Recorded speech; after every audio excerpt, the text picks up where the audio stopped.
Alright, so I'm going to show you the in and out interface for those of you who are just oddly curious or don't have a PS4 or all of the above or any of the excluded. Anyway, basically when you start up your PS4 you're going to be greeted with this screen, and it's going to just ask you to press the PS button on my controller, which I'm going to do. Controller flashes, it gets connected, and for demonstration purposes I created a new user. This is user 1. Let's go into it.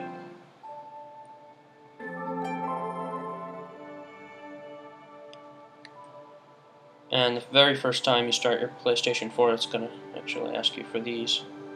It's going to go through a tutorial for how to use a PS4 with your voice, but we're going to skip that for now. Alright, in the top left, you're going to get your notifications. The right is your time, etc., etc., etc. Basically, there's going to be like the strip right here, and this is going to be your main interface. Basically, if let's say we play Grand Theft Auto 5 a lot, it's going to get moved up here to the front. This is always going to stay here. It's going to say what's new, what your friends are doing, and you know, any notifications. So let's say if I start to play Minecraft a lot, it's going to actually be right up here in the order in which I played the most games. Alright, this is your second strip right above. Basically from here you just press the up on the D-pad, and there you go. This is going to be the PlayStation Store. Notifications, friends, messages, party. You can edit your profile, go to trophies, settings, and your power. So I'm going to start with power. When you click on power, this is what you're going to see. You have log out, switch user, enter rest mode, and turn off PS4. This is settings. You're going to have your user guide here, and it's going to start up the basically the PS4's browser and bring you to its website. You can even go into full screen on the browser and back out. Data and handling, safety. It's just going to basically tell you, don't check your PS4 while you're, using it, because that's bad. Don't do that. Health and safety. Don't use your PS4 on hours on end and for days straight, because, you shouldn't do that either. Anyway, PSN settings, which I won't go into here. Notifications. You can select what pops up on your screen while you're, playing or watching TV, or both. Users. You can change your login settings.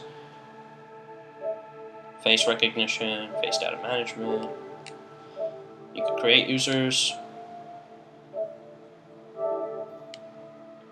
And I'm already creating a user again, but I don't want that, so I'm just going to go back. And you can delete a user. Not going to do that either. Parental controls. So let's say we enter in a... What? What passcode? Oh, 000. So, quick tip, 000 is the default passcode. Alright, so you can restrict with parental the features of the PS4. You can select on a scale of 1 to 11 of what to allow. You can go anywhere from only watching SpongeBob to playing Grand Theft Auto 5 and, murdering and beating up strippers. And your parents, or you, the parent, can restrict that. You can restrict the Blu-rays, DVDs, you can restrict the internet browser, you can restrict who can create more profiles on your PS4, you can change passcodes, so I'm just going to go back. Alright, application, save data management. So it's going to allow you to see your saved data in the system storage, and here are your options of what you can do with it. Then we can go to save data in online storage, and we're going to see what's online, and you can either delete from online or download to system storage from online.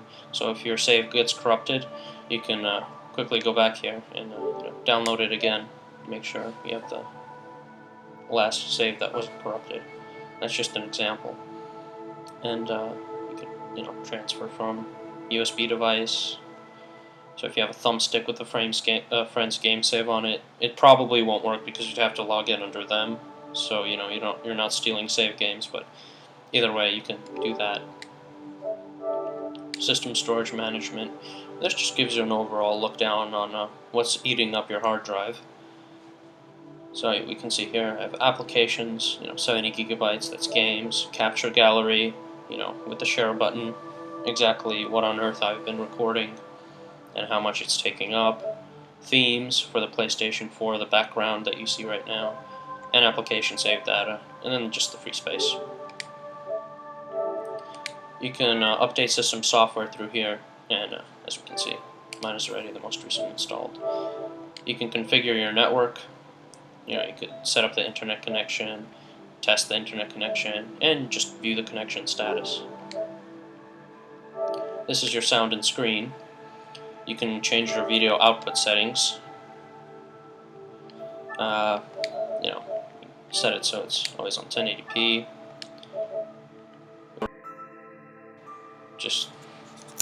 I know it's gonna work. There you go.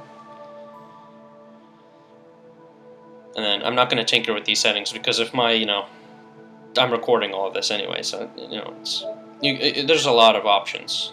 Okay, fine. One last. Come on. There you go. Anyway, you can choose when to start the screensaver if you're idle. Display area settings. Make sure it's fit into your basically fit into everything correctly. Not going over your screen or anything or being too small. Anyway, audio output settings, system music. We can set if we want the music to be playing while we're doing this. Let me actually turn that off. Key tone. Never mind, turn that back on. We can go back to themes, and we could change our themes. So let's actually go to rectangular. Rectangular is neat.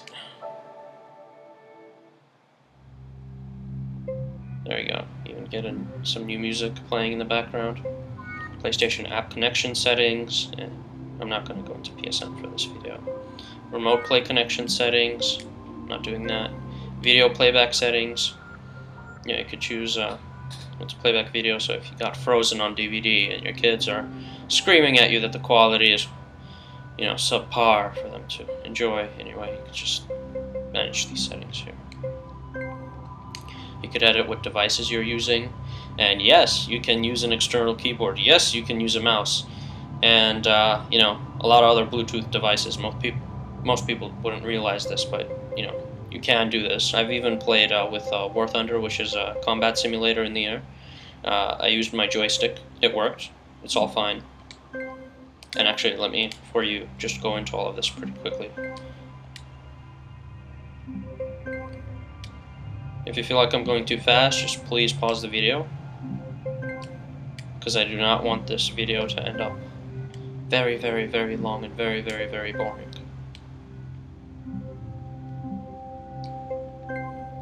You can set the date and time. Ooh, 24-hour clock. You can change the language.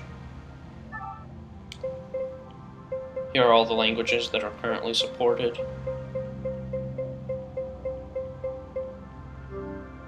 There you go. Power save settings. This is interesting. Set time until PS4 turns off. If you're in a game, you could set it to after 1 hour. I want it to turn off. If you're actually, you fall asleep watching something, it'll turn off after 4 hours of you being idle. These are the functions available in rest mode, and your options for when it is in rest mode. Like if you wanted to siphon off your router data while it's in sleep mode, you can enable it to do that. And You can enable your PS4 to turn off from your remote play